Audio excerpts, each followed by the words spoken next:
All right, welcome back. It's Sunday morning quarterbacks. It's your favorite people on Sunday morning. It's your boy Sosa Picks, Spin Doc Sports, my guy Prop God, and obviously D Mac Wake, our NFL insider and Chiefs connoisseur. What's the deal, y'all? How y'all weekend turning out so far? Obviously, it's Sunday morning. Some of us got to wipe some cold out of our eyes. Some of us got to, take a cold shower, then a hot shower, then a cold shower, then another hot shower, and we made it here. And we're here. So time to get the people the money. But before we get into this week, we'll start with spin, prop, DMAC. Week 2 in the books. I don't have nothing to say. My team lost. I'm gonna do like some people do, and if my team loses, just have nothing to say. On to the next. I don't care about any of the games. Some of my bets were trash. Some of them were good. That's week 2 for me. Spin week 2. Nice flag you got back there. This is what I gotta say: 2-0, 2-0. One of the top-rated quarterbacks in the NFL. People don't know. People don't know what we're doing down there. No, it was a huge win for us. Huge win. And I know that DMAC tweeted it out, but I told you Hutchinson was going to record a sack. In fact, I didn't think he was going to record like 20, but no, seriously, all things considered, huge win for my Bucks, huge road win. And that's the kind of game where I think in seasons prior, Baker doesn't win. Baker doesn't go in there and face that pressure, with all the guys that we had down and just find a way to win. And so the maturity that he showed specifically under pressure was just really, really impressive. Otherwise, across the league, hey, I hate them as a franchise. I hate their guts, but I got to give credit where credit is due. Congrats to the Saints. Not only are they 2-0, but they look damn good. They look extremely good, and we have a fight on our hands for the division, and it's not with the fucking Falcons. So get out of here with that bullshit. Speaking of the Falcons, they got a win. I would argue that they didn't look fantastic. I would argue that they benefited from some just inexplicably stupid coaching decisions by Philadelphia, whether it be Sirianni or Kellen Moore or the defensive coordinator on that last drive, just some inexplicably bad clock management. So, and then obviously to round out the rest of my division, Carolina is bad. There's nothing more to say. They're bad. They're going to be bad. They're years away from being years away, and they need a new owner. As a Bucks fan, I'm extremely happy that Tepper continues to own them, and I think he should own them and run the team forever and ever and ever. So, but no. The only things that really surprised me in week 2 were, one, that the Saints put on a back-to-back repeat performance and looked that good, and on the other side of that, I wasn't surprised that Dallas lost. Oh man, we might have lost Spin there. Just lost him. That's unfortunate. He was going to. You got. Hold on. You cut out the. You backspin. Yeah, I'm good. Okay, there we go. Yeah, for sure. We can go on. Go on. For sure. No, look, shout out to Spin. Obviously, his Buccaneers got a massive win, on the game that we previewed last week on Max Marquee matchups. For week 2, I mean, there's a lot of league-wide narratives about offenses being down through scoring, 2 weeks, things of that nature. I just think we got to give some of the defenses some credit here. The evolution of defenses being able to change the picture after the snap on these quarterbacks and making it very difficult on them, I think has been an underrated piece of this narrative. And it's very tough to deal with when you're not dealing with static coverages before the snap. Obviously, we had the whole band coverage 2 thing, which is absolutely asinine to even suggest as far as that's concerned. But no, I think you got to give a lot of credit. And I think it's cool to see some things that we didn't expect. Obviously, Spin, lays out what the Bucs are doing over there, specifically from an offensive scheme perspective, getting Chris Godwin involved, something that we looked at and I was, happy to see played out on the field. Clint Kubiak and what he's brought to the Saints offense, spectacularly fun to watch as far as they're concerned. And you got to give a shout out to, once again, Brian Flores, who I think is going to have another tough matchup today, but a very interesting one and what he's been able to do with that Vikings defense, just stepping it up a notch, and certainly took the fight to the 49ers as well. So it's kind of cool to have these, kind of schemes come into play and really feature throughout early in the NFL season, maybe be a little bit of a surprise from what we expected. And yeah, that's what I'm watching. We're just gathering a little bit more information about what these teams and their identities, and if teams can turn it around. But obviously, we're looking at a few 0-2 teams, even some 1-1 teams that really could use a win today, and they're matching up. So we got a good slate of football as far as I'm concerned. And I think we're going to get a lot of points today as well. It seems like the matchups are lining up for that too. So looking forward to it. Go ahead, Prop. Yes, sir. Not much to add for me. Both of my favorite players are quarterbacks. One is Justin Fields. One is Aaron Rodgers. Both playing well. And it's I guess you could say it's a revenge tour for both. It's still early in the season.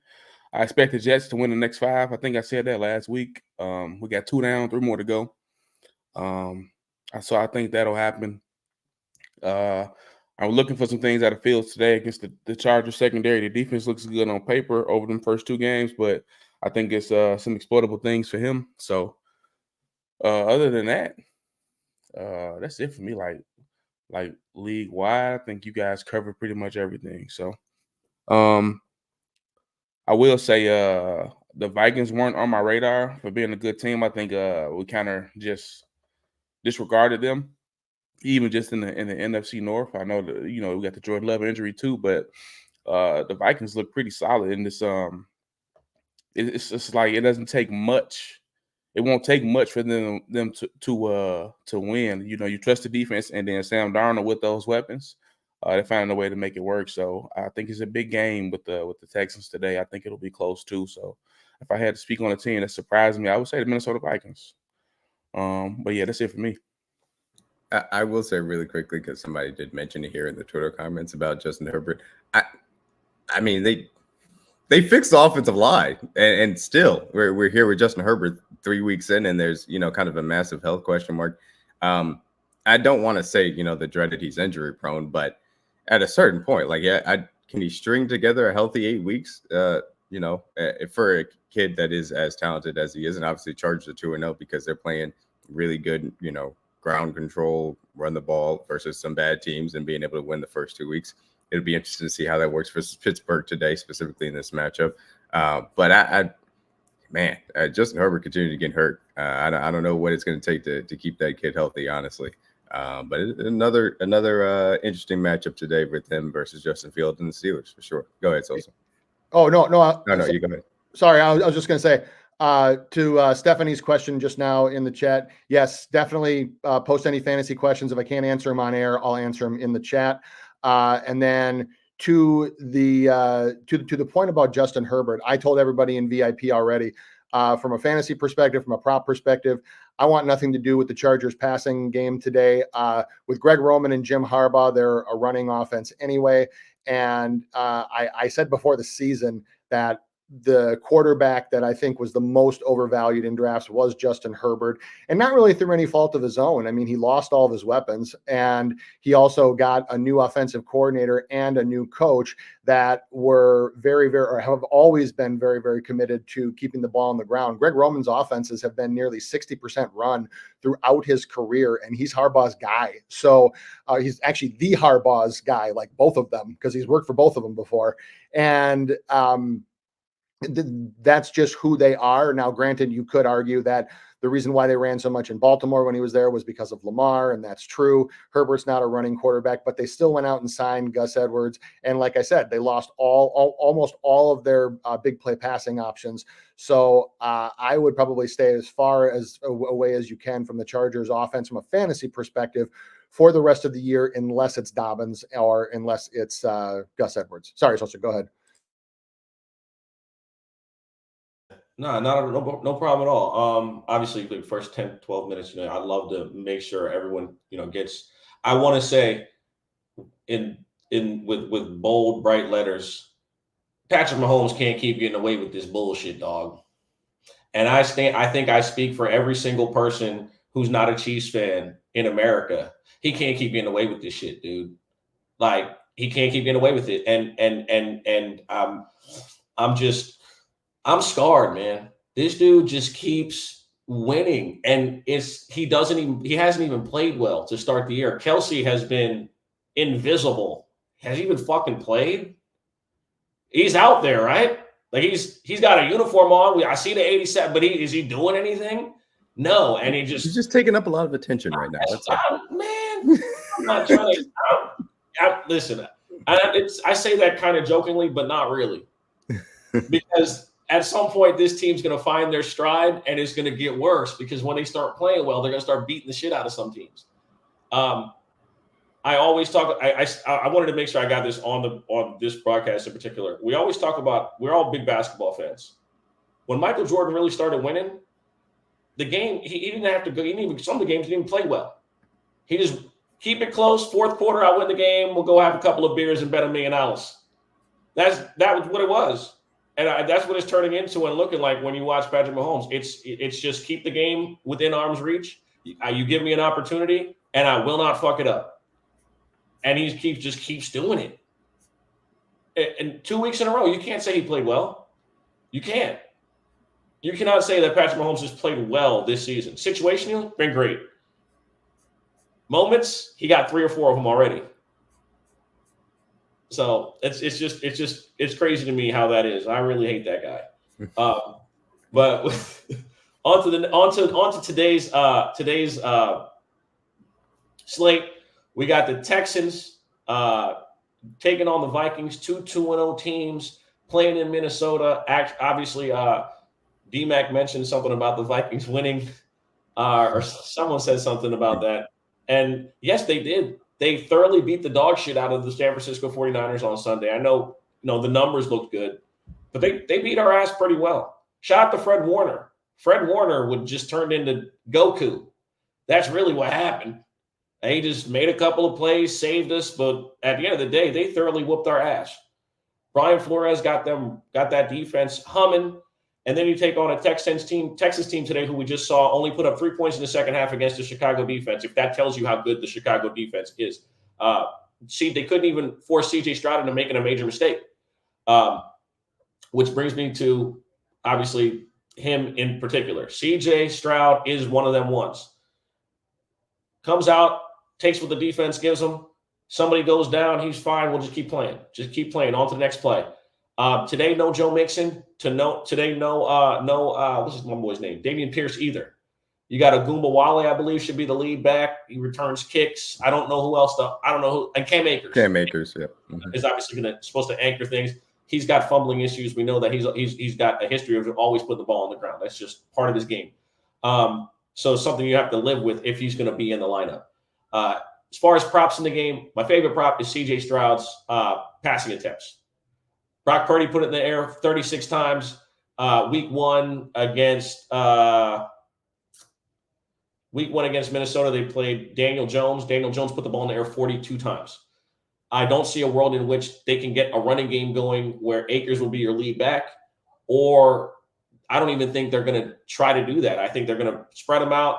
And if you watched Brock Purdy last week, the offense can be effective in the pass game against Minnesota. The thing is figuring out what they're in. That's the only problem. He does such a good job of disguising what he does and putting players in positions that aren't naturally what you would look at when you're looking at the pictures.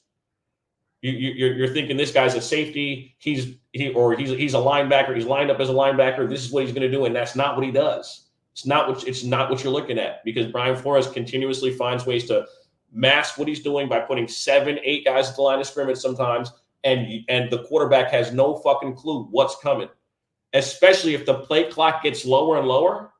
As the play clock gets lower and lower, it just pause. That sounded kind of crazy. I had to pause myself. Like, what? That's kind of crazy, right?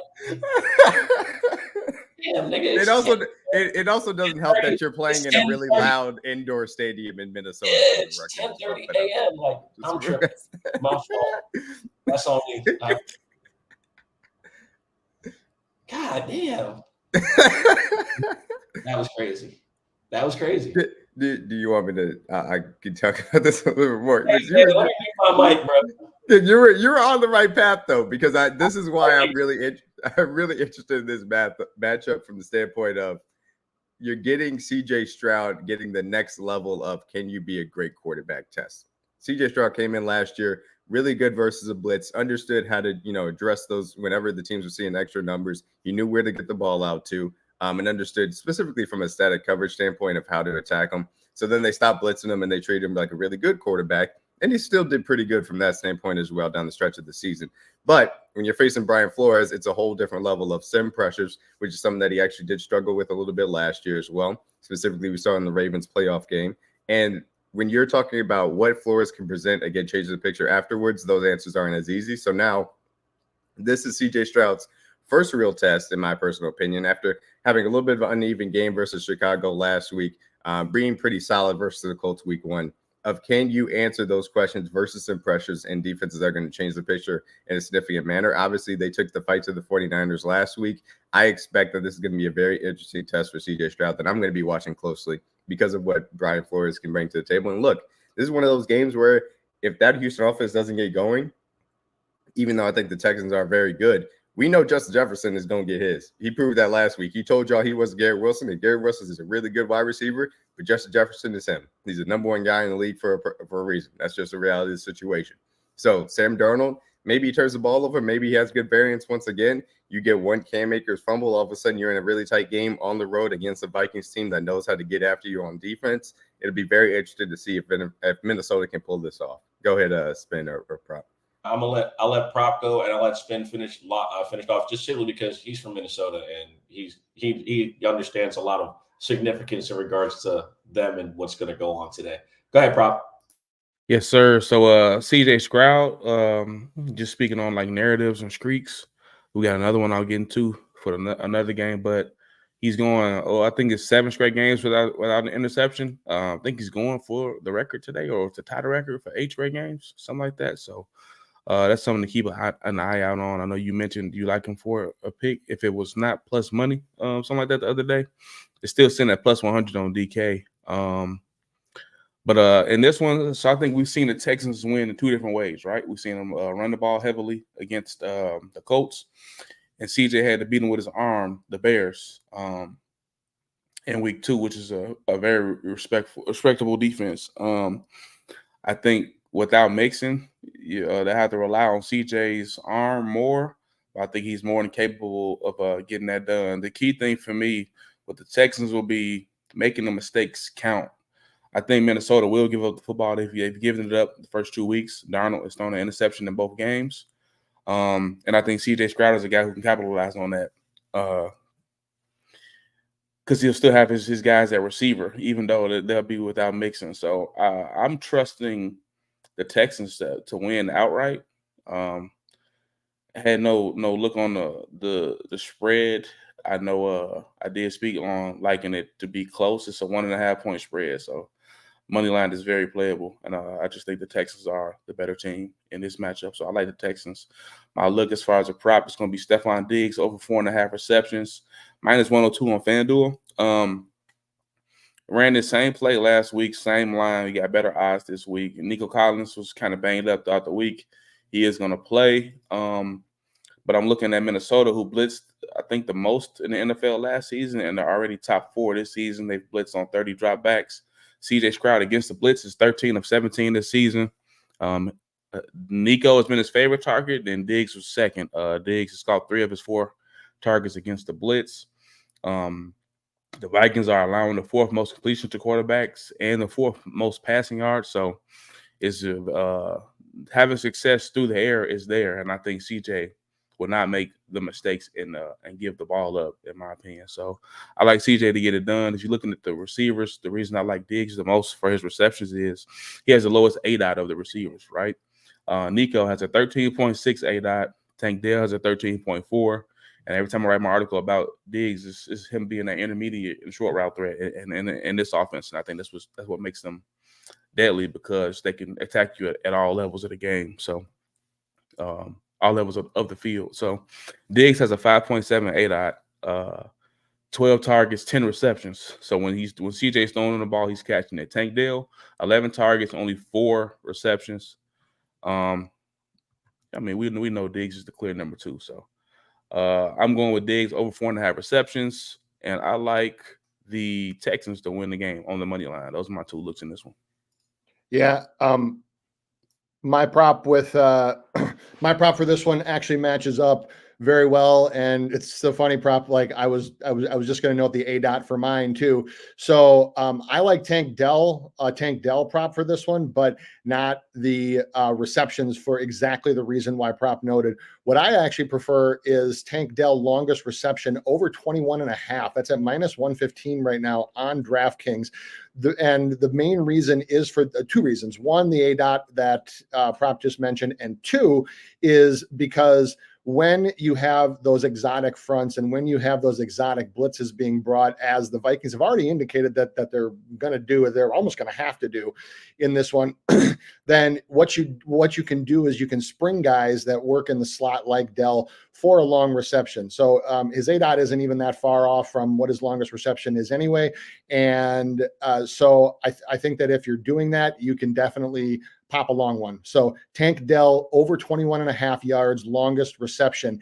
And, it's funny when the Vikings have a few wins, our fans up here, and I say up here because obviously you know what I'm on, but our fans up here go one of 2 ways, and it's one of 2 extremes. Either one, it's a mirage and we're going to suck and end up getting the number 1 pick and we're we're just going to be completely disappointed. Or 2 is that Sam Darnold is going to turn into Fran Tarkenton and lead us to this glorious season, et cetera, et cetera. So because I'm a Bucs fan, I go in between.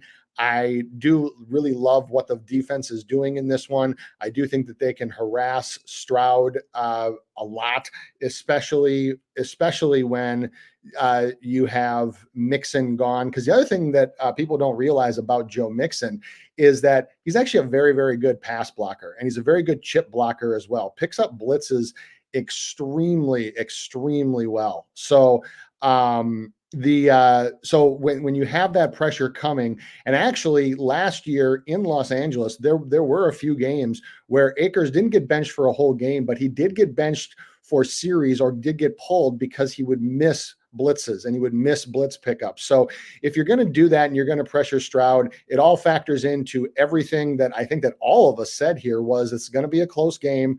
The spread has come way down on this one. I see why. And I think that the Texans are going to feel the loss of Mixon more than you think. Not only is he, like I said, he's the runner, he's the veteran pass blocker, he's the blitz pickup guy. He's kind of like a second leader back there. So I think that this loss is going to be felt more than you think. I actually wouldn't be surprised if the Vikings win outright. And I can't believe as a Minnesota resident that I'm actually saying this, but I'm a Bucs fan, so I can be unbiased. But it would not surprise me at all if the Vikings win this game outright. But for official stuff, yeah, Tank Dell over 21.5 yards, longest reception. This is amazing. Yes, sir, I love that. On screen last night. Yeah, there you go. Now we can see it perfectly. We were mentioning someone in my chat mentioned being Tank Dell's rushing yards. I think he's over in both that games. way too. So that's another way that that's another way you can beat pressure is by running receivers in motion and running them on reverses and stuff in the backfield. Yeah, I think the rushing yards is probably only on the DFS apps. So yeah, that probably is on DFS apps. Yeah, we got our first head-to-head.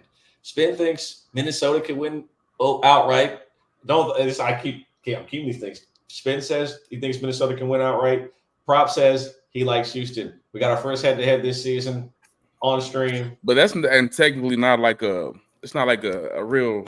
Yeah, I said they can win. I'm not saying that they will win. Yeah, it's a little different.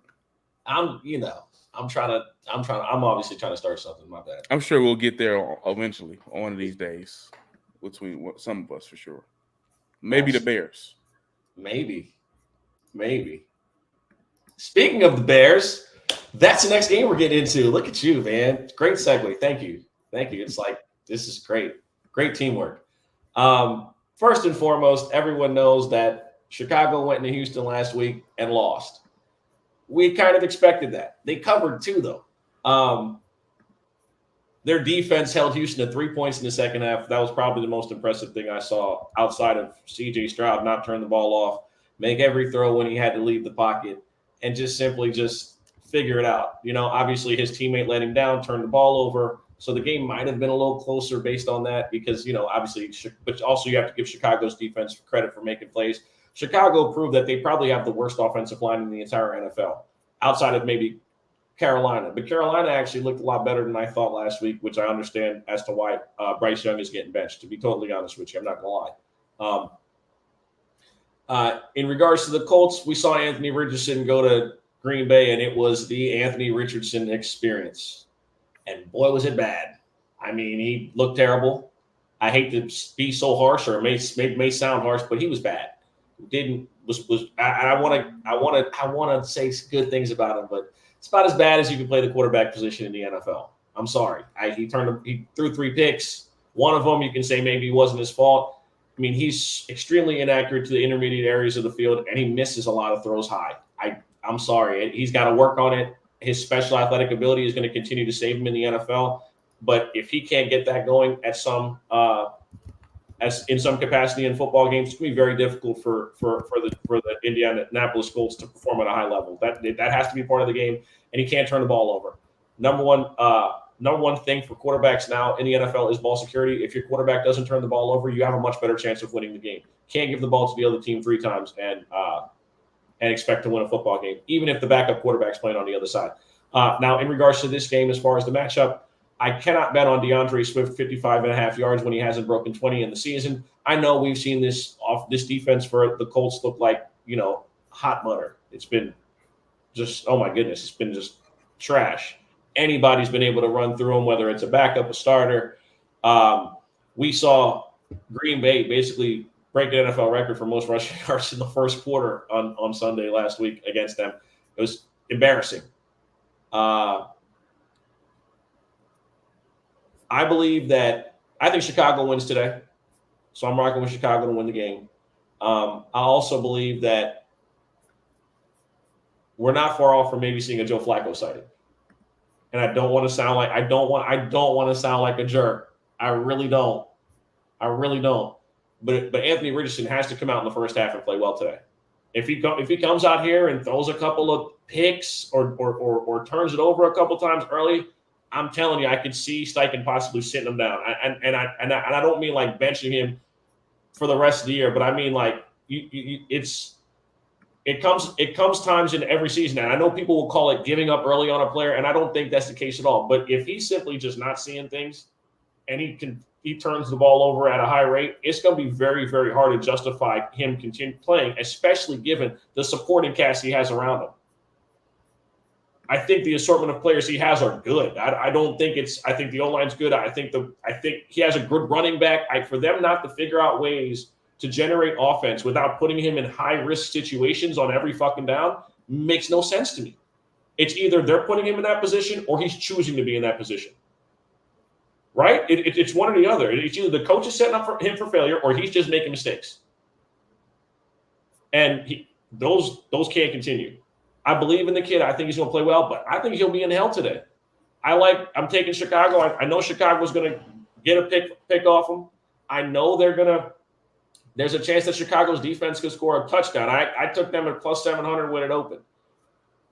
I also think that Jonathan Taylor might be able to perform well, but I also can see Chicago just stacking the line of scrimmage and say, hey, you figure out what we're running. Would not surprise me. Again, I like the Bears on the money line. And my favorite prop would be DJ Moore. I don't think there's a world in which he doesn't get the targets. You already have Keenan Allen not playing. Those are my looks for this one. We'll start with prop, then we'll go to spin, then we'll go to B-Mac. All right. Just as a whole, I think this is a pretty ugly game. I don't see a lot of points being scored on either side. I got a little parlay cooked up. I'll give you the reason why for each one. Kind of spoke on the point side, right? So I got an alternate total under 49.5. I'm expecting turnovers from both offenses. I think both quarterbacks could throw interceptions in this one. The Bears defense, something you said in week 1 stuck with me, Sosa. It was the fact that the Bears defense would be the best unit on the field. It probably will be that for a lot of these games they're playing in. It's going to come down to how much is the offense and this offensive line going to hurt the Bears throughout the season. So I think the Bears will be able to keep Indianapolis off the scoreboard, and the Bears offense will keep themselves off the scoreboard. I don't expect a lot of points from them. Latu is still questionable. I don't know if he got ruled out officially or not yet. That'll hurt this defense even more for the Colts. So under 49.5. DeAndre Swift, 2+ receptions. We kind of spoke on it. We always fade the Colts in this zone defense with receiving running backs. I'm not mad at Swift's baseline at 2.5, but I took 2+ for the parlay. And then you spoke on DJ Moore already. He's wide receiver 1. You got no Keenan Allen. The Bears cannot run the ball, which is why we don't trust Swift rushing. We got to see it first behind this line. But DJ Moore, you can get him the ball in plenty of ways. The bubble screens. I mean, he can run any route on the route tree as well. So I think DJ Moore can get the ball pretty much in any way. He was obviously frustrated last week, so I think they come out and make him the key part of this offense this week. So DJ Moore, 4+ receptions. DeAndre Swift, 2+ receptions. The total under 49.5. That's on FanDuel plus 134. That's my best way of attacking this one. As far as the side, it could go either way, honestly. So I had no interest in that. Yes, sir. There it is right there. Beautiful. Go ahead, Spin. It's on you. Or yeah, go ahead, Spin. No, Spin, you're on mute. Oh, there. Mine froze for a second. Sorry. You good? Yeah, I think that people are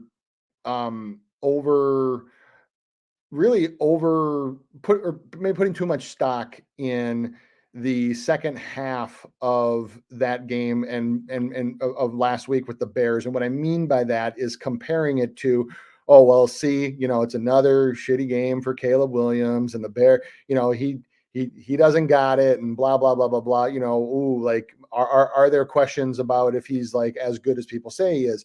Look, watch the first 2 fucking drives, and you can see that on the scripted plays, they looked a lot better than they did week 1 at home against Tennessee. Week 1 was just an absolute abomination, start to finish.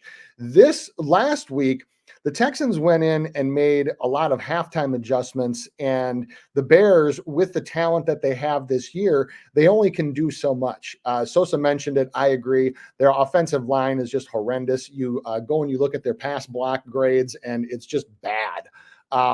Bottom half in the league in DVOA for their offensive line, in yards that their offensive line is creating, adjusted line yards, everything is just down. So you have a rookie quarterback who hasn't done well in college when he's held the ball or when he's been under pressure, and you have a offensive line that's weak, and you have a fierce defensive line in Houston. After some halftime adjustments to the quick scripted throws that they were doing, what do you think's going to happen? So Caleb Williams was not as bad as some people wanted to make him out to be, especially in the second half. Like I said, you missed the first 2 drives where he completed, I think it was almost 75% of his passes, looked sharp. But when you're limited, especially on your line, and you can't get receivers to spring deep because you can't get your quarterback enough time, then the defense can make very, very easy adjustments to those short, quick throws.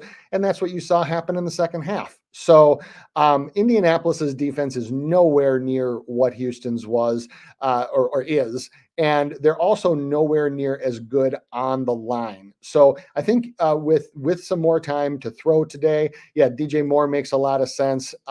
The other one that I wanted to go over to was Josh Downs is playing today for Indianapolis. The Bears have actually been very, very shaky in covering the number 2 wide receivers, 2 teams.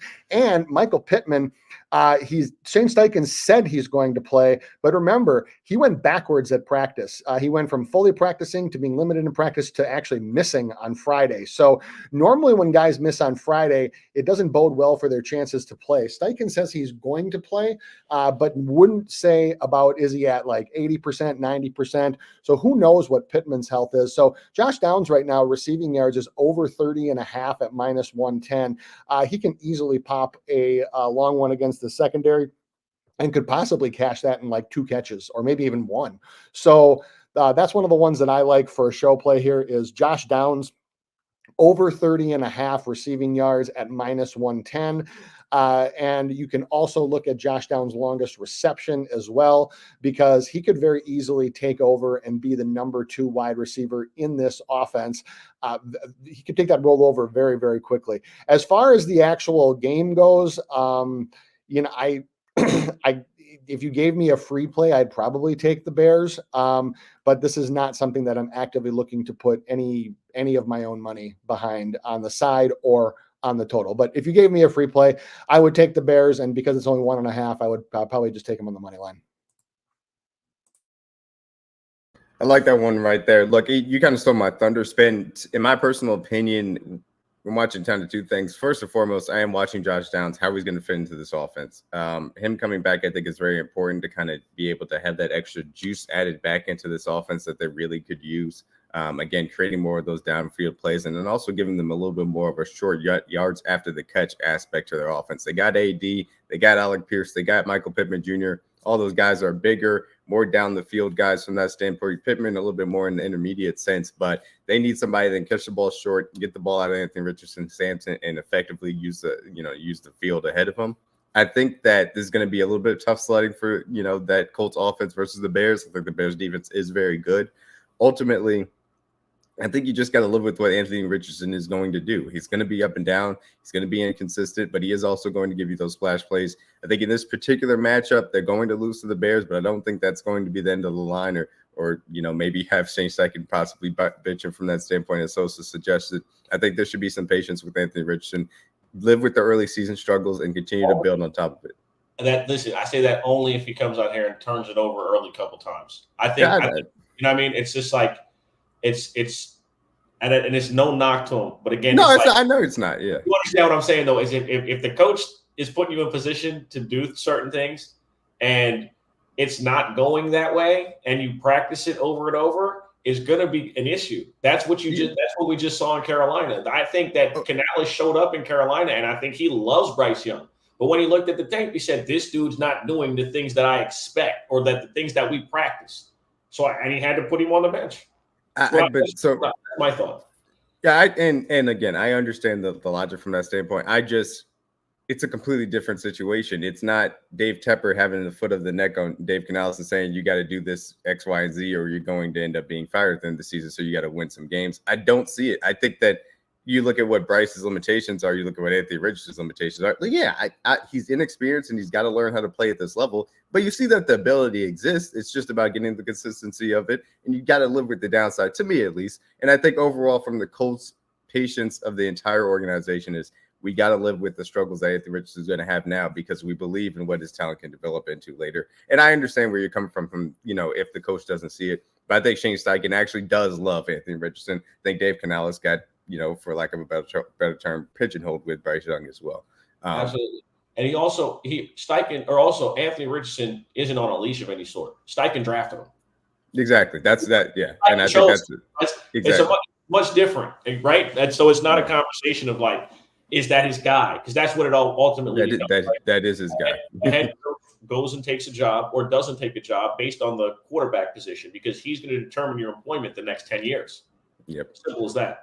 So we spent some time on that game. Again, I think it's a good game. I did want to mention the other side of it, though, because I did want to talk about the Bears. No, you're good. I think Spin is spot on. I think that obviously it looked better than week 2 for the Bears offense. Caleb Williams looked a little bit more settled in early on. I think it was a really tough matchup versus D'Amico Ryans and the Texans, which, I talked about it last week. I didn't expect that the Bears would have a lot of success, and they weren't able to. This week, much easier matchup versus Colts, soft secondary. Colts have Kenny Moore, but their outside cornerbacks are not very good from that standpoint. I think this is a matchup in which you see that specifically Rome Odunze has a really good game. I like him for 40-plus yards and anytime touchdown score. specifically because of what he likes to do in the red zone and the little bit of connection we've seen with him and Williams over, kind of in this short window between two of them. I think this Bears offense gets on track. It really shows the signs of life from that standpoint. Easier matchup of the defensive line, as been said. I think the Bears put up some points and end up winning this game as well. And I'm looking at Rome to kind of have a breakout game today. Bruh, you're in my notes. I literally just texted Romo Dunze anytime touchdown plus 300 to one of my boys, bro. I like DJ to get the yards, but I think Odunze gets the end zone this week. His pops was talking. You seen his pops put like the video out of him and he was trying to explain it. He had to explain himself obviously, because if you show a play of the quarterback getting sacked and your son getting open, the internet's going to explode. So he had to make it clear this was not a slight at Caleb Williams. It's a slight at the offensive line. It has nothing to do with me having issues. But I think they'll have some time today to hook up. So that's a parlay that I'm looking at for Rome and the Bears to win on that spread as well. I do want to move on to the next matchup, and that's going to be the Philadelphia Eagles headed to the Dome to take on the New Orleans Saints. Obviously, the New Orleans Saints 2-0. Greatest offense of all time, 15 straight possessions they scored on to start the season. Clint Kubiak is John Madden. If you know football, you understand what I'm saying.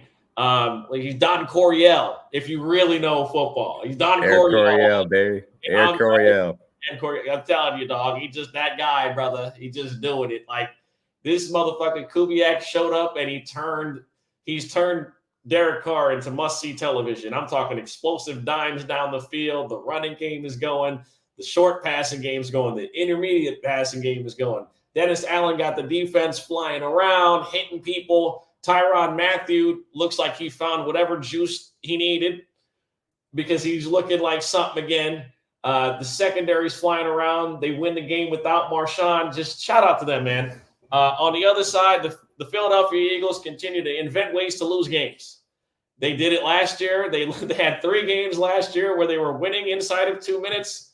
And just like last year, they gave Kirk Cousins the ball back, decided they wanted to not play defense the way that you would think they would, which is just be aggressive because they weren't getting to them with 4 people any fucking way.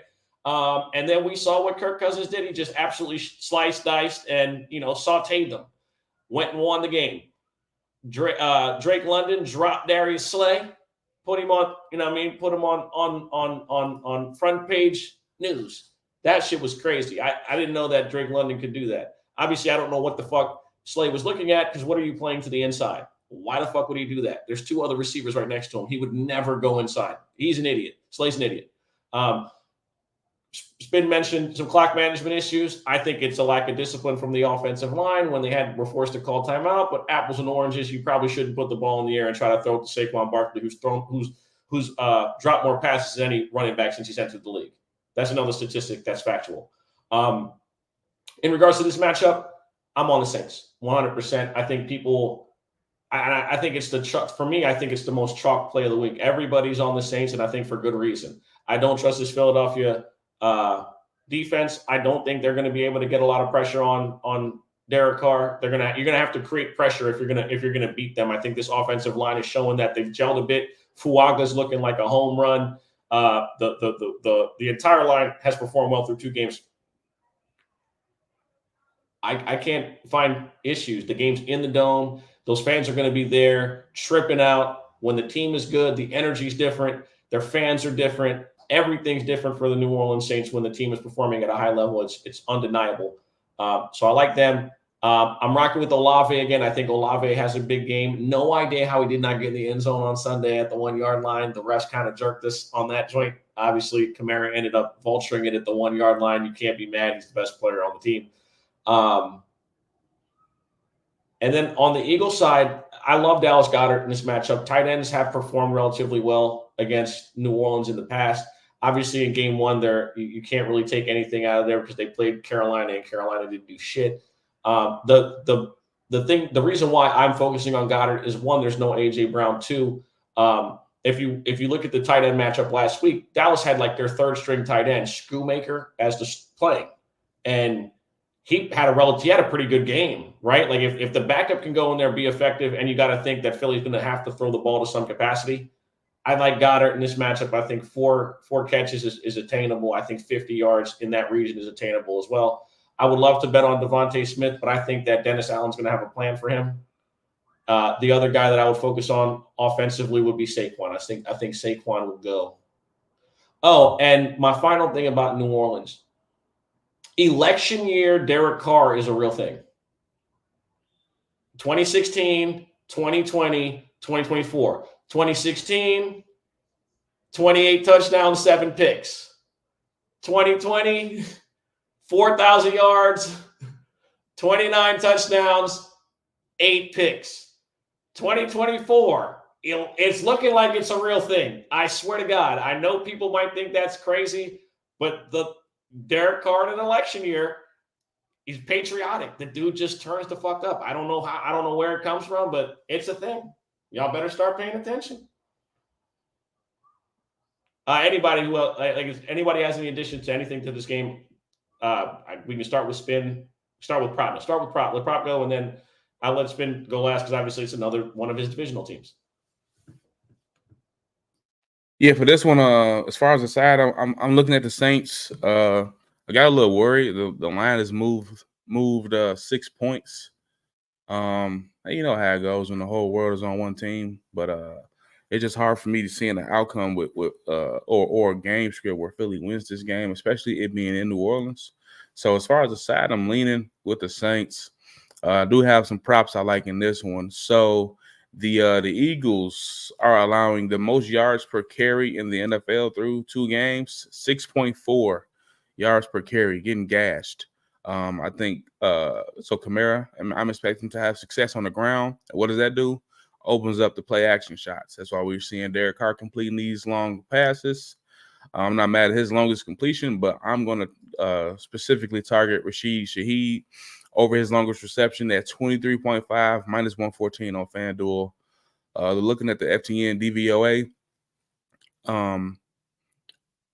as far as rankings defensively against wide receiver 2s, the Eagles are the worst in the NFL with a 35% adjusted DVOA. They're also worst in the NFL against wide receiver 3s at a 50% DVOA. So the higher the percentage, that means you want to target that team with the player. For the people who are not familiar with that. So I expect the Eagles secondary to continue to struggle.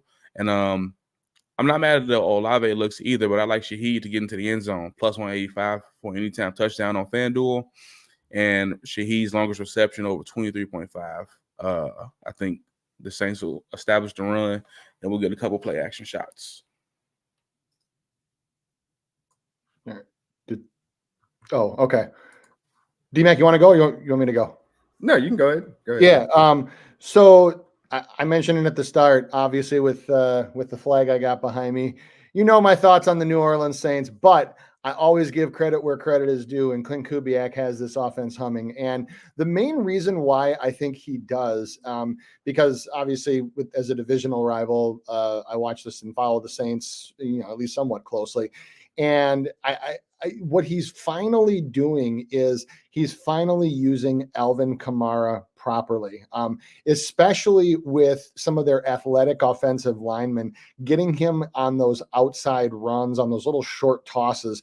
He's really good at finding space in.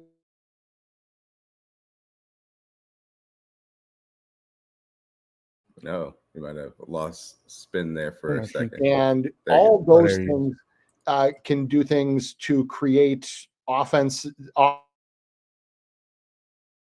Shaheed, and even though he hasn't necessarily produced like a ton this year, like Olave, so just real high degree of really impressiveness for me of what Clint Kubiak has been able to do using Kamara to get guys to swarm to him, which then creates other opportunities down the field. I don't know how you can't like anything Kamara in this one. I don't know how you can't like Kamara to not score a touchdown.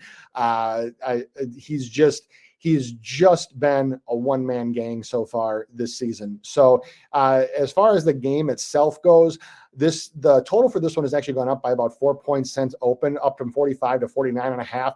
I still think it goes over 50. I think that there's a very, very real chance here that you could be seeing a 33 to 28 or something like that, 33 to 30, somewhere in that range final here. So anything offense for a lot of the main guys, I think work for me. The other one that I think that that I like too, especially with the how tough the Saints have been on the interior, is Jalen Hurts passing yards. His passing has been up and down for the start of the season. Obviously, not having AJ Brown is going to hurt, but 223.5 is just a touch too low for me. You can get that on FanDuel right now. So for a show pick for this one, I would say Jalen Hurts over 223.5 passing yards. I also think that Jalen Hurts over 30.5 passing attempts. That's a little juicier at minus 120. That one works as well, because the one thing with the Saints, and especially with Kubiak's offense so far, is they just keep coming.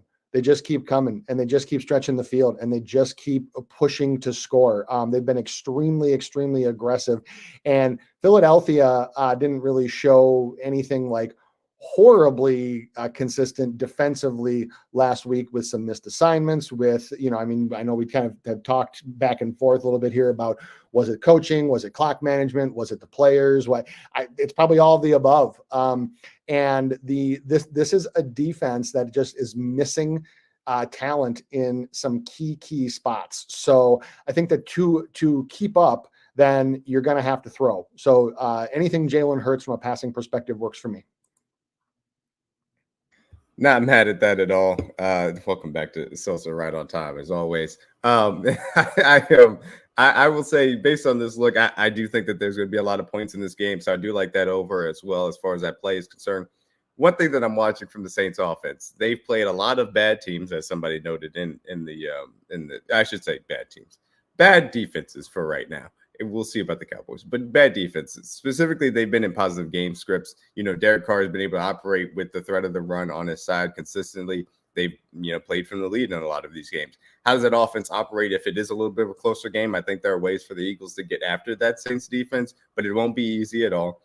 And specifically, it starts with Dennis Allen defenses don't stop the run well. You have to use Saquon Barkley.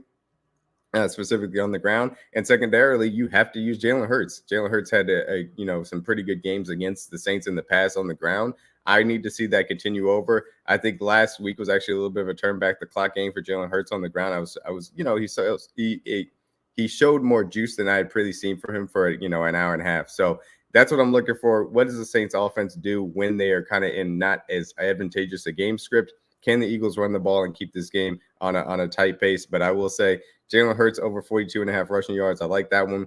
Alvin Kamara over 31.5 receiving yards. I think maybe with Carter and, Jalen, no, Jesus Christ, what's the other big boy? Jordan Davis in the middle. Maybe the running lanes aren't as advantageous. Maybe they try and use them versus the linebackers a little bit more out of the backfield. Maybe. I want to see it happen.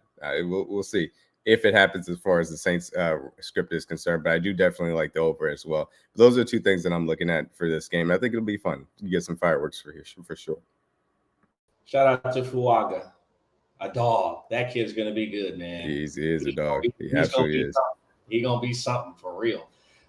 Moving on to the next game, we're going to get into the 4:00 games, and we're going to speak on there's a football game tonight, apparently. I just seen that. We're going to touch on a couple of these 4:00 games. We got the Lions traveling to Arizona to take on the Cardinals, laying 3, over under a 51.5. The Lions offense threw the ball 55 times last week. I don't think that's a recipe for success for them.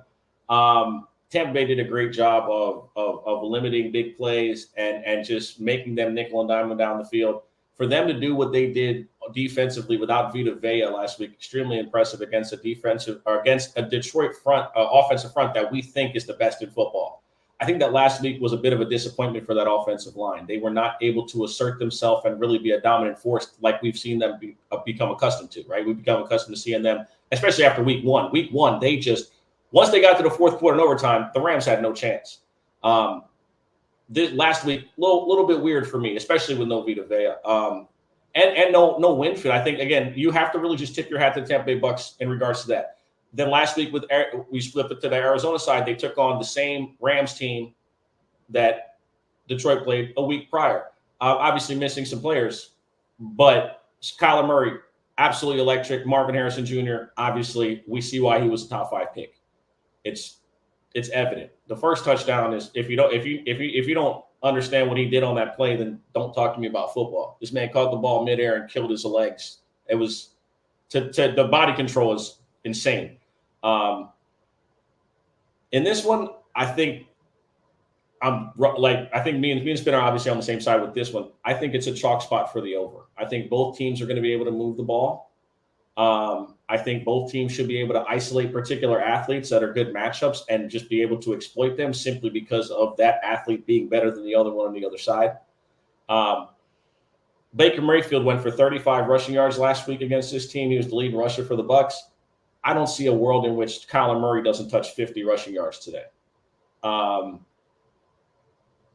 If Kyler is healthy and functional and good to go all season, this offense is going to be extremely exciting. They got McBride.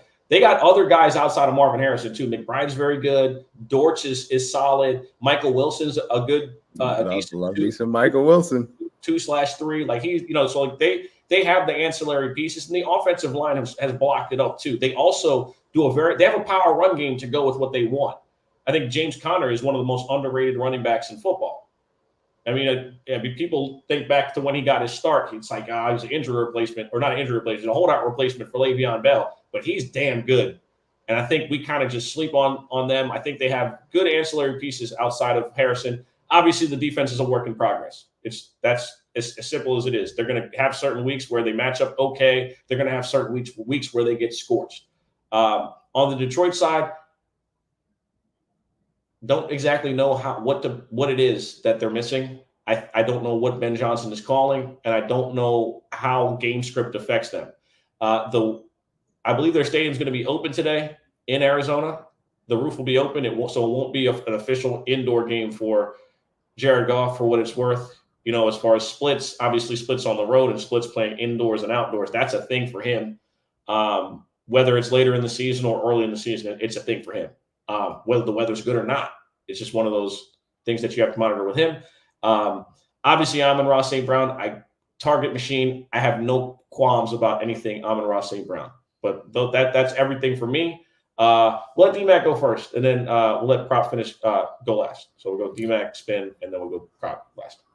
Yeah, I got fireworks in this game. I think ultimately it's a bad matchup. Lions are terrible against mobile quarterbacks. Kyler Murray rushing the ball should have a field day as far as that's concerned. I think throwing the ball, he can still also have a very good game. I'm glad you were able to mention, obviously, Michael Wilson. I think secondary wide receivers are going to be interesting to play. I think Marvin Harrison Jr. is still going to get his because he is impressive.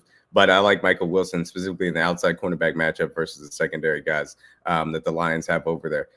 So I'm going to be interested to see how that Cardinals offense distributes the targets specifically.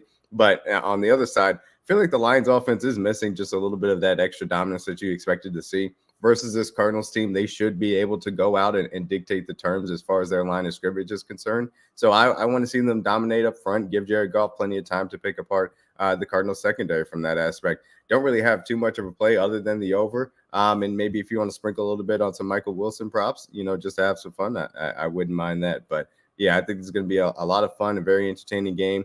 And I'm always looking forward to Kyler Murray playing football because I think he's been, left for dead from a lot of people, and the narrative has turned against him. But what his actual play has shown on the field is that he's a good quarterback. And I'm excited to see that continue this Sunday. Yeah, I have no doubt that Dan Campbell will have the Lions ready to play after they obviously kind of got shocked last week at home. But this goes back to, I've said this for about a few teams today, is that there's only so much that they can do, specifically with what Sosa mentioned about mobile quarterbacks and quarterbacks who can move the pocket. The other thing is not only the rushing, but quarterbacks who can move the pocket and who can get out in space can spring their second and third receiving options against this team. You saw it last week with Chris Godwin.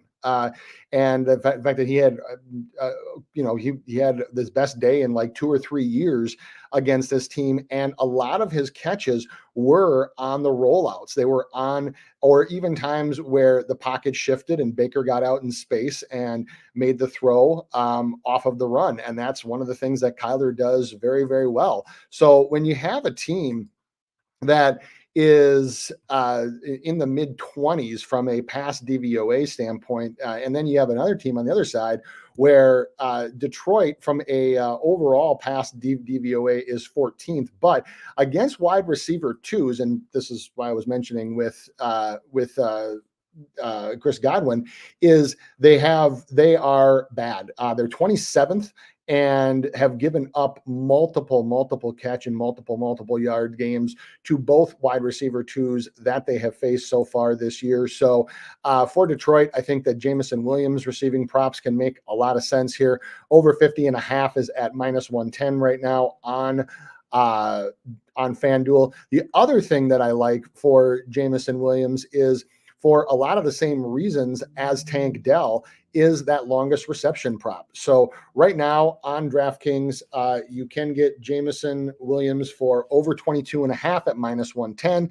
That one would be an official show play as well. So Jameson Williams over 50.5 total yards, or the one I like even better is Jameson Williams over 22.5 yards longest reception. His ADOT matches up. His overall average yards per catch matches up. So there is, to me, especially if you think there's going to be points in this one, which I would agree with the group here that there will be, is that he can easily pop a long one. In JMO, we trust. I told y'all from the beginning of the season. And also, someone asked, another thing with this, with the first 2 weeks, the whole idea of keeping it in front of you really, really applies to Detroit. Because if you look at the offense, there's only one guy you got to defend 20 yards past the line of scrimmage. And you can put a cap on Jameson Williams, and you can say, you have to dissect my offense inside of 20 yards. That's what it is. And that's what you see from Detroit. If J-Mo doesn't actually take the top off or generate explosive plays, they're having problems doing that. You see that through 2 weeks.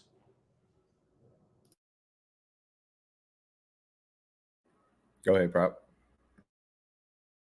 Oh, my bad. All right. I was going to try to look for another play because me and Smith have the same play. It was Jameson Williams' longest reception. But just go 2 units on it then. Both of us are liking it. I got the notes and everything already, but I mean, Spin pretty much mentioned everything. Jamo's playing 87.5% of snaps. That's second in this Detroit offense, right behind Amon-Ra. I do love Amon-Ra today. He has a 99.9% edge as far as our wide receiver and cornerback matchup tool at FTN. That's the highest I've ever seen. So if the projections are loving St. Brown today. J-Mo averaging 20 yards per catch, 2 50-yard catches, one in each game to start the year. I mean, I don't want to beat a dead horse. So Jameson Williams, longest reception. Wouldn't be surprised if he got into the end zone too. That'll be my look for this one. I like Marv in this one as well. And some quick notes for the people who are like actively betting. Inactives come out in the next 12 minutes if you wanted to catch some lines before movement. The Steelers line is moving to it's back to 3 again. Justin Herbert has not thrown a pass in warmups, and the inactives are due out in 12 minutes. So that's kind of telling. We'll see. But I'm watching the warmups on ESPN right now. And Jordan Love is moving around doing like rollout passes and stuff like that for that Titans game. So big news coming in the next 12 minutes between those 2 quarterbacks. I would say the Jordan Love hopefully is good news for next week. I'd be surprised if you start this week, but it is good news hopefully for next week to have him back. Bring those Packers wide receivers back into some plays as far as fantasy is concerned, and then obviously for bets as well. But yeah, it'd be nice to have Jordan Love back in that Packers offense. Yes, indeed. And also shout out to LaFleur for getting that win yesterday or last week and everything he did. Malik Willis, man, that was impressive. Go ahead, Sosa. Love ain't playing today. He's not. No, he's not. No, he's not playing it. No, this is hopefully he'll be back next week. Yeah, he's not playing today. Good to see him moving around, Luis. Absolutely. Next game, gonna touch quickly on it. It was your marquee matchup of the week.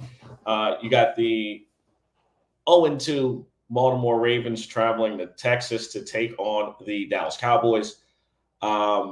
Over under a 47.5. I don't know why I did not have the line in this one. What was it, like 2.5?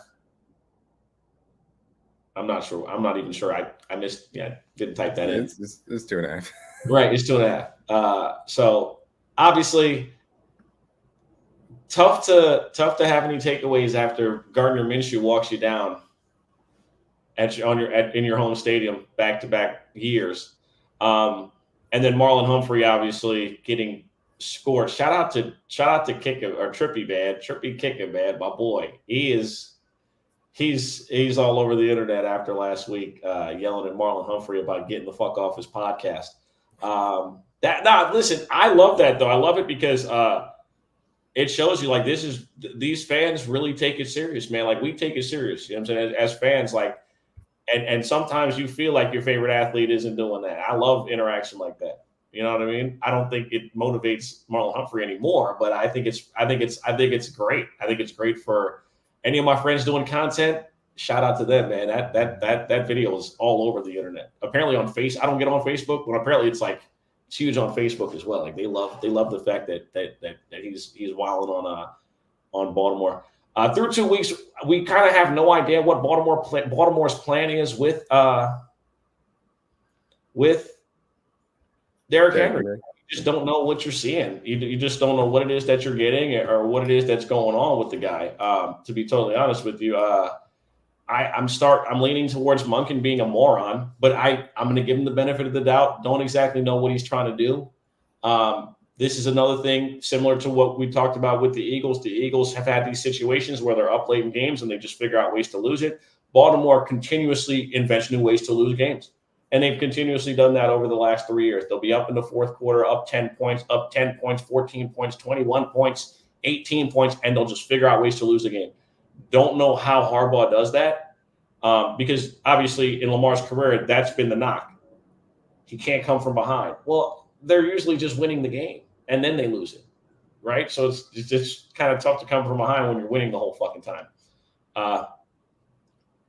In regards to this game in particular, I like Baltimore to win it. I don't think there's a world in which Lamar goes 0-3. I just don't think it's conducive to what his plan is. And also, I believe he's 20-1 against the NFC. He's like 18-1 his last 19 games playing against the NFC. He beats the shit out of NFC teams. There's no fucking way I would be betting on an NFC team against Lamar Jackson. He literally beats the shit out of all of them. That's a fact. The only team to beat him is the Giants. He don't lose to the NFC. So I can't bet against something this is like, yes, Baltimore figures it out today. Not necessarily figures it out. They just win the games. They stop giving it up to the other team. Marlon Humphrey has literally single-handedly lost the first 2 weeks for them if you've been watching the games. He's the only player playing zone on one play against the Chiefs. And then Devontae Adams dunked on this little nigga. That's what the fuck he did. What? 2 hands. Just, you can't stop me, bitch. Damn. Yeah, you know what I'm saying? Like, that's what he said. What that last drive, the drive where they went down and scored, you can't stop me, bitch. Nothing you can do. I'm going to get open every time. I mean, that's what he did. I also think that, I don't know, I didn't check on the status of Nate Wiggins, but Nate Wiggins not playing, I think, might have played a role in some of the stuff you saw in the second half. We're not going to talk about the Raiders, but the Raiders did a great job in the fourth quarter of 1, play calling, 2, play sequencing, and 3, Gardner Minshew did a very good job of not locking in 2 receivers that got doubled after that touchdown to Devontae Adams. It paid dividends, and he ended up winning the game. Baltimore, I'm not going to say anything. I'm going to go straight to prop because I know he got to play in this one, and he might share the same sentiments. Yes, sir. As far as the side, I'll lean Baltimore as well. Usually when you're at the crib, you get 3 points. So the fact that the Ravens are favored by 1.5, I think it's a Raven spot. But as far as props, I like Derrick Henry in this one. The usage is concerning. He's only played 47% of snaps. I would like to see a lot more, than that. But as far as the props, he don't have to play many snaps to get into the end zone. I think Henry, his touchdown is the best value it's been since week 1. Well, actually, I think it's better than week 1. It's minus 110. So I like Henry anytime touchdown minus 110, and I like the 2+ touchdowns at plus 550. And this is not just an overreaction to what Kamara did last week. I think you can run on this Cowboys team, and we've seen teams have success running right at I'm talking about Micah Parsons' side, and I think we'll see some more of that today. Henry has 2 touchdowns on the season, 4.2 yards per carry.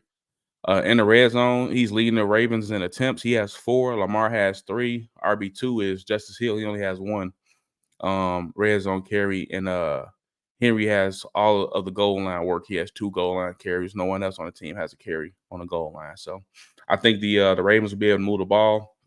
We were talking last night. Juice came in and mentioned, he's a big Ravens fan. And it's a play that you've played in week 1. So Bateman, as long as reception is at 15.5, I think that's a bit low. This Cowboys secondary has been known to give up big plays. We've seen it on display last week. So I think the Ravens will be able to get into the red zone a few times, and Henry can cash us in on the 2+. Those will be my official plays. Henry anytime TD minus 110 and 2+ TDs plus 550, and a lean to the Bateman over 15.5 on his longest reception. That's it from me.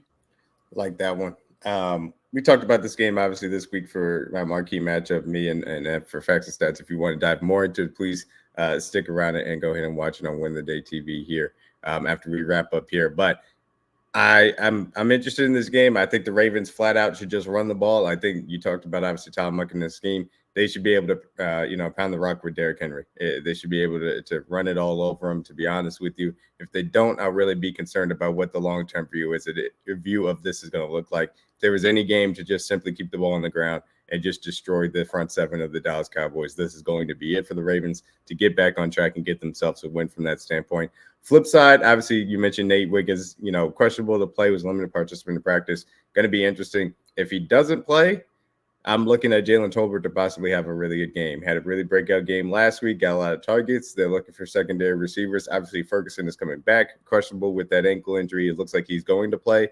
See what his limitations are, but I think there are opportunities as well for Dak to use Tolbert and try and continue to factor him in the offense. Obviously, as CD is going to continue to be looked at as a primary target in that offense too. So if Wiggins is in, maybe a little bit less on Tolbert, but I still think he can have a good game. But specifically if Wiggins is out, I'm definitely going to be looking at what Jalen Tolbert can do for the Cowboys. But look, Ravens to run the ball and they should win this game. Go ahead, Spin. Yeah, can't disagree with any of those looks so far.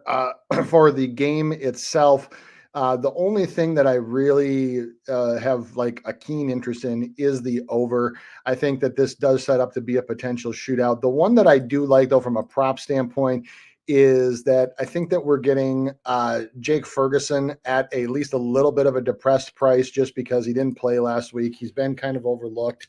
And there's obviously a ton of other options in this game, but 38.5 yards for how this game script projects to go, just a little bit too low for me. So show play for me would be Jake Ferguson, 38.5. Now, he hurt his knee week 1, didn't play last week, but did practice fully all week this week. And the team and Ferguson both said that he is at 100%, will play his full allotment of snaps. So I can definitely see them getting him involved early and getting him going on those short routes to set up the deep stuff to Lamb. The other thing here is that when you look at Pro Football Focus's overall grades for both Ferguson and the primary linebackers that will be getting him in coverage, he does have close to a 19 to 20% advantage on all of them, especially Simpson, who he will be matched up with a good percent of the time. So I also see that Ferguson has had a 29% target rate for every route he's run this year. That's not 29% target share. That's different. But 29% of the routes he's run, he has been targeted on. So anything with catches or with yards for Jake Ferguson works for me. But as far as the game itself, over in points.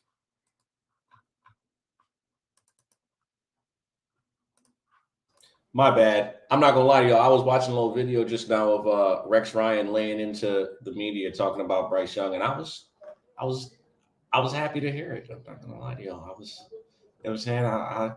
I need more positive reinforcement right now. You know what I'm saying? I'm just saying it's tough. It's tough. Is, Tough it- for.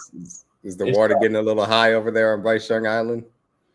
It's good to- Man, like he brought up a very valid point. I'm a Canales guy, right? And just I got to mention this before we get to the last game because obviously we're not talking about them today, right? Canales came in the league and he ran the ball the least out of any coach in Tampa Bay last year. He did the same shit he didn't do the same shit in Seattle, right? Because Seattle had a run game. Very tough to win without a defense and a run game and ask Bryce Young to, hey, deliver the ball in less than 3 seconds. Anyway, on to the final game that we're going to get into tonight, which is the Chiefs and Falcons. The Chiefs in Atlanta. Atlanta coming off the biggest win of the week on Monday night. Kirk Cousins turned into Rain Man. Was counting cards there at the end. Just knew what they were holding. No question. He was like, "Oh, I know what's coming next," and he delivered the ball. Walked out of Philly with a win. The Chiefs played like dog shit, won the game, which is nothing new at this point because they just I spoke about it earlier. I'm not going to get too much into it, too much else into it. I'm gonna just say it's my only thoughts in regards to the game. If Kyle Pitts can't get off today, he's ash. If Kyle Pitts can't perform well today, we're not betting on him again. We just gonna petition for him to sign with the Chiefs. Because I think if he can't perform well, the only quarterback that can save him is Patrick Mahomes. Respectfully, I swear to God, and I say that wholeheartedly. We'll let D-Mac talk about this. I know you have every possible angle in regards to this game, being that you're a resident Chiefs fan, and we'll go to spin and then prop. And let's get into the game. I got nothing. Not betting shit. I'm gonna watch this game and hope it ends in a tie. Look, I think this is going to be an interesting game from this perspective. I think the Falcons do have some very specific ways in which they could, give us some problems. Obviously, Kyle Pitts is going to be one of them. Specifically, tight ends have done very well against us. Obviously, we saw what Isaiah Likely did week 1. Saw that last week the Bengals were able to go heavy personnel and really attack with their tight ends, whether it was, I think it was Sample and Eric All also got, some work as well. Got to give those guys credit for how they adjusted their offense in week 2. So Kyle Pitts should be a good look in this. Going to be very interesting to see how much they use him. Bijan Robinson, we've given up some success on the ground, to say the least, should have another good game as well. Ultimately speaking, this is going to be about if we can get Kirk Cousins into difficult drop-back situations. I don't think the Eagles did a great job at being able to do that versus him, and then also taking advantage of it. If we're able to do that, I like what our pass rush and specifically Spagnuolo's blitz packages can put together to go after him. If you don't, and they stay ahead of the sticks, it could be a long day for our defense from that standpoint. Offensively, obviously now Isaiah Pacheco, there is going to be a little bit of a lean then so to be a little bit more pass heavy from that aspect. Not something that Andy Reid and Patrick Mahomes are afraid of, but obviously the Falcons are a team that maybe is a little bit more, I'll say built to stop the pass necessarily. I think they do see some things on the run that we should be able to take advantage of even, with our backup running back. So what I'm looking for is, hey, are we going to be able to – what, you want to jump in, Sos? Herbert's active today. Justin Herbert. He is playing. Yep. No. Look, I'm I'm just looking for us to be able to keep Mahomes upright. Obviously, Wanya Morris is going to be starting instead of Kingsley Suamataia. We'll see how that ends up working. As long as our offensive line holds up the way it should, I think we can attack the back seven of the Falcons from this standpoint. I look forward to seeing Patrick Mahomes in the dome, which he has great numbers. I think this will be a really good game for him. Might be a little bit higher scoring than people would expect. Get over 46.5. I think both defenses will give some things up, but ultimately speaking, I expect us to walk out of there with the win. I don't really have any specific plays because it's more of a matchup that you don't see all that often, some different characters. So don't have any specific plays on that standpoint, but I do expect us to win. Maybe a little bit higher scoring than people would expect.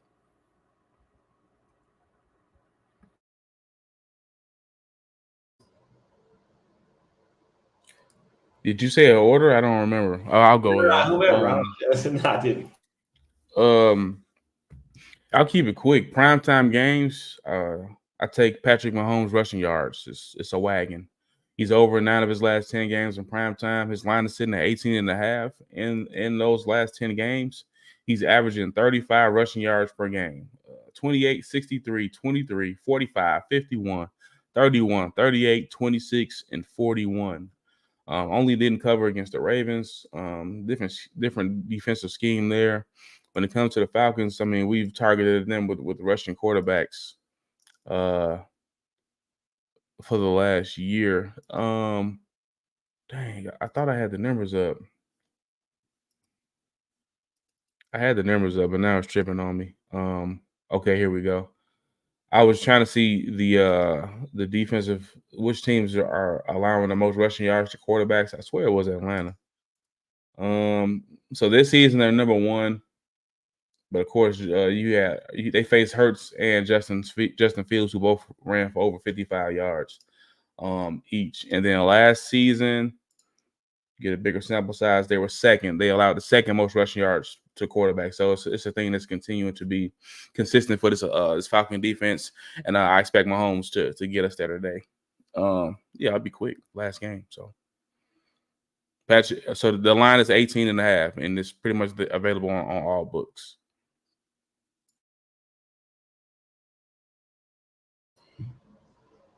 Spin. Yep. All right. So, well,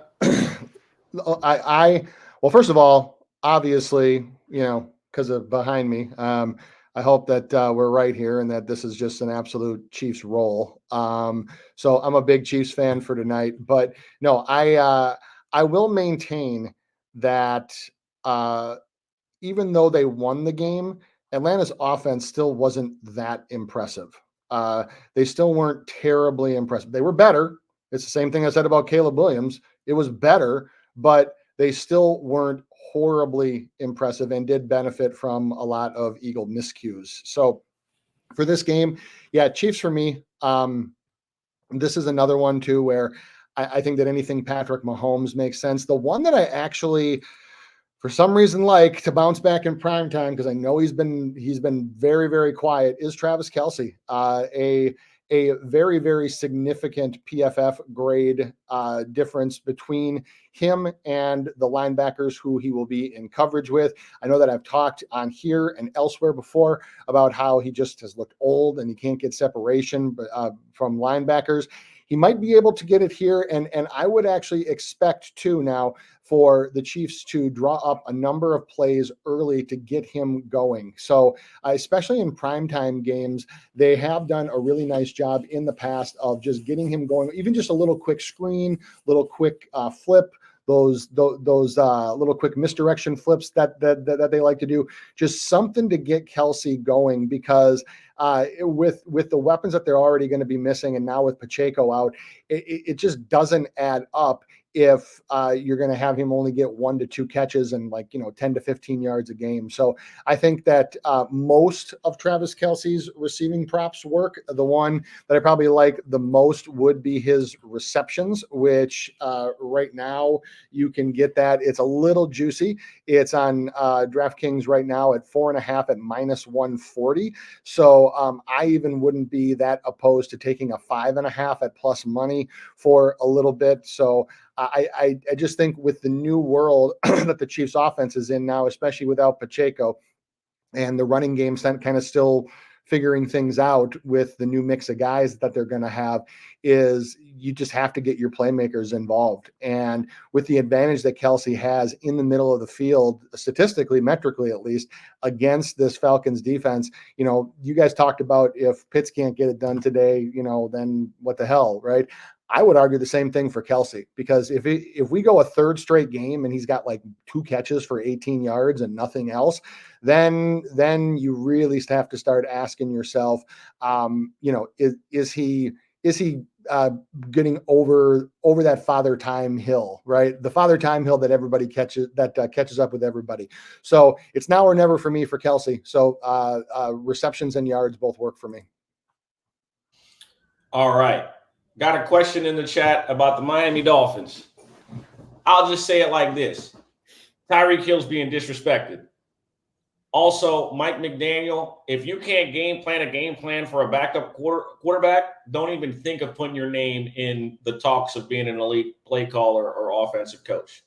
I don't give a fuck how limited people say he is. If you cannot game plan or contour an offense with those fucking athletes amongst an average thrower of the football, I don't want to have no conversation about him being an elite offensive mind. I think that I think they're being disrespected to some extent. I'm not super high on the Seattle team. Seattle hasn't really played anyone. I would like to believe that what they did against New England might have been like a blip on the radar, but then we figured out that New England's defense might not be that good, given that their offense is so ass, and by the end of the game, they're just going to be dead, right?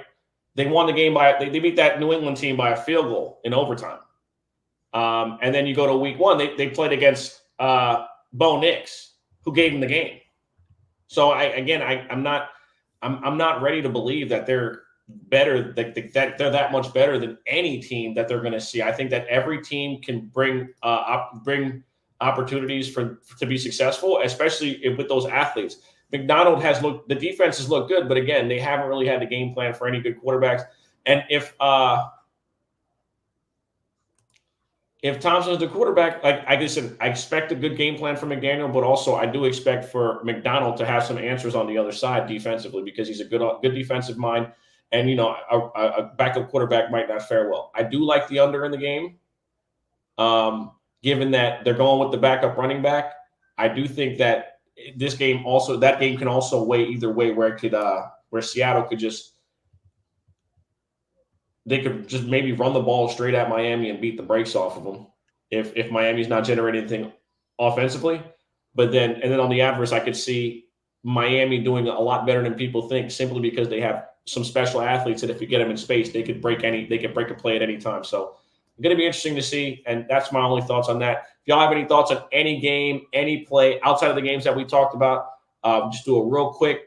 We'll go just prop, DMAC, spin. We'll let you end it because I know you got some stuff for DFS as well, and we can get up out of here. Go ahead, prop. Yeah, I'll share my my touchdown scores that I tweeted out. So I got 5 players listed. Jerome Ford, anytime touchdown, plus 140 on FanDuel. Brock Bowers, anytime TD, plus 230. Derrick Henry, I already mentioned. Brandon Ayuk, plus 135 for anytime TD. And Rashid Shaheed, I mentioned already as well, plus 185.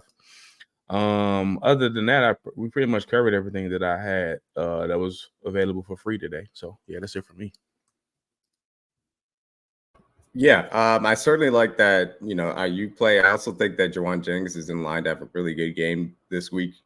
Makes sense getting that secondary targets, take a little bit of extra pressure off of Brandon Ayuk. Obviously, no Kittle, no CMC. They got to funnel them somewhere. I think Juwan Jennings is able to do that, and it's a good matchup versus Rams. Only question is, how much are you going to have to throw the ball versus the Rams?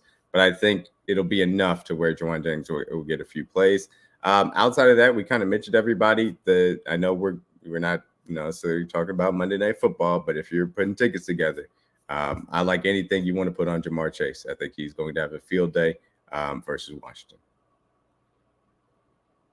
And for me, the only other one that we didn't talk about that I don't mind at all is the Chargers team total under.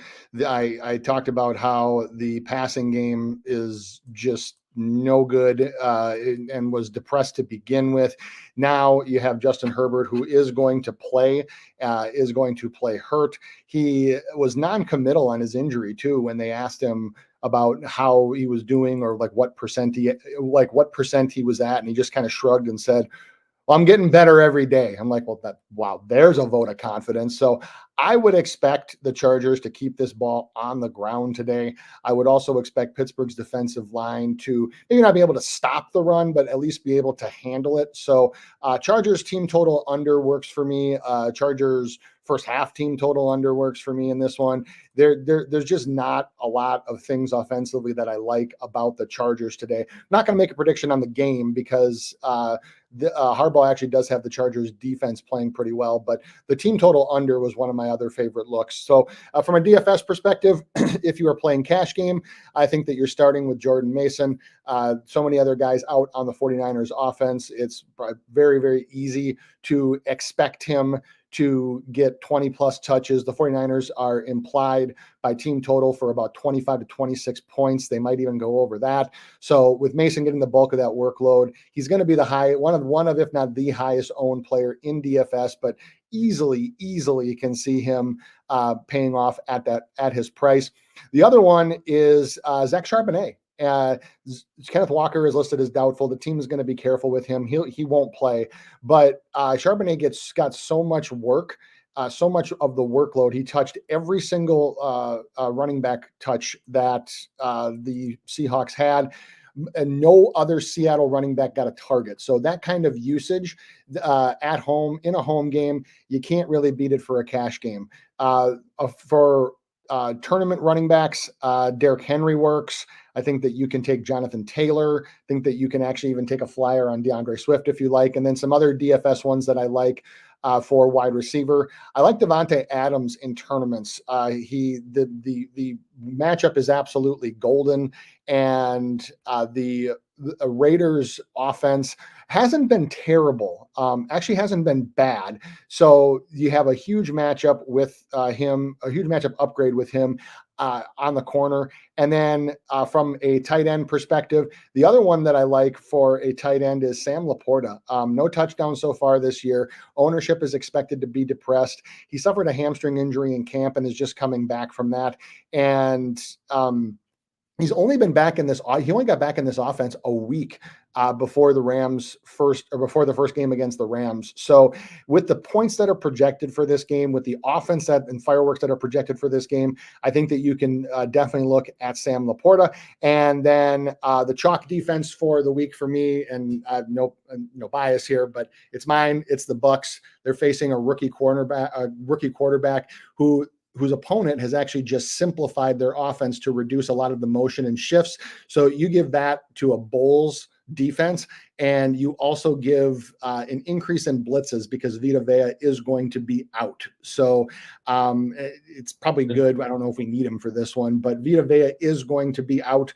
And so when Vita Vea is out, Bulls typically will bring more pressure up the interior of the defense, which can not only stop the run, but can also leave things open for guys on the outside to get sacks, force fumbles, what have you. So the other one, if you want a probably more higher owned defense, the 49ers are a pretty obvious choice just because the Rams have backups pretty much everywhere.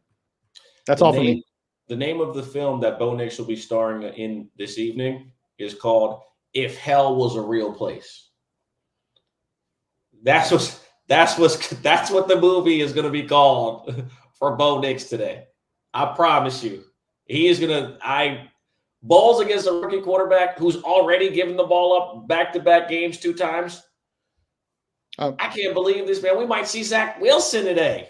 No bullshit. I stand on that. We might really see a Zach Wilson sighting today, dog. I promise you. I was just going to say, just two last quick things in the chat. A good parlay for overs. If you wanted, to me, my 2 favorite overs are Cardinals-Lions for the full game and Ravens-Cowboys. Those 2 overs are the 2 that I would go with. That'll probably get you, I'm sure that'll actually get you a little bit over 200 back if you bet 100. And Adams Digest loved Javonte Williams, under and rushing. Yeah, I like it. Vita being out, I always get a little bit nervous. And also I get a little bit nervous that he might be able to bust at least one, decent gain just because Bulls is, we already talked about it. I mean, we're just going to bring pressure on pressure. So if you're going to run draws, if you're going to run blitzes, stuff like that, it is possible that he could get past the first level for one. But yeah, I don't dislike the look at all. Bucky Irving, yes, you can start Bucky Irving if you need help at running back. It's also possible that he could break a long one as well. This game script does project for a lot of Bucky Irving on the ground and Rachaad White through the air. Denver is the most blitz-happy team in the NFL. They have the highest blitz rate through the first 2 weeks. And so when that happens, we typically defer to a lot of little dump-offs to White and then Bucky Irving running between the tackles. All right. That will pretty much conclude this week's episode of Sunday Morning Quarterbacks. Before we leave, make sure you guys are following all 3 of these people beside me today.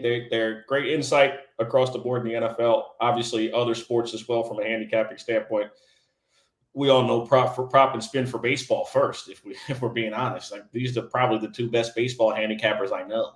No, it's not probably. They are. They're the two best baseball handicappers I know. And I stand on that. They're better than me at it by a country mile. So I know that. But obviously for football, they give you great value and they get you paid. Prop has a lot of stuff going on with FTN. Make sure you guys are tapped in with him. Spin and I obviously have Win the Day VIP. Make sure you guys check that out. Also, make sure you guys are following DMAC Kingdom Cast with 2Ks, obviously. He's in Atlanta for the game. He's going to be at the game tonight. So make sure you guys are tapped in. I'm sure he'll have some stuff on the timeline for you that you might not be able to get from every other person. And yeah, appreciate you guys tuning in. The numbers have been great since we got back on the air, and I'm truly grateful for it. I'm sure y'all are as well. But yeah, continue to rock with us. Go ahead, Prop. I got one more look for the Bucks at the buzzer. I'm gonna go with K. Otten anytime touchdown plus 410. I know everybody's probably selling stock, but he's leading tight ends across the league in snap share. And I just think he's going to get going at some point, and why not get going against the worst team in the NFL against tight ends, right? I expect the Buccaneers to be able to move the ball, and I like Otten to get into the end zone today, plus 410, nice value. He had 5 touchdowns last season, too. At the buzzer, for real. Yes, sir. Tap in with us on Playback. Tap in with Ballers Only, and tap in with playback.tv/Sosa. And yeah, we'll see y'all next week. Let's get this money. This Future album's about to knock, man. God, this shit is so fire.